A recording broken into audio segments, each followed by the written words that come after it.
In this video, I'm going to show you how to pair the Portronics Pure Sound Pro 3 10-watt wireless soundbar, this, to a smartphone.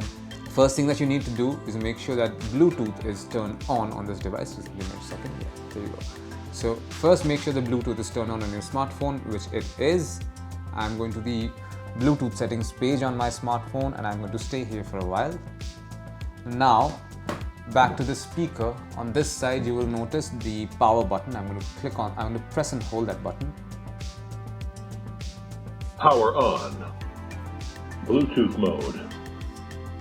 You heard that? This device has now entered Bluetooth pairing mode. Now I'll go back to my smartphone. Okay, I'm getting a Pure Sound Pro 3 option right over here. As you can see, I'm going to click on that. Come on, yeah, there you go. I'm going to click on pair. Device paired. You heard that? Device is now paired. And it's saying that it's active right now. So I'm going to play some music and test this particular speaker out. And this is how you pair the Portronics Pure Sound Pro 3 10-watt wireless soundbar to a smartphone. Thank you for watching.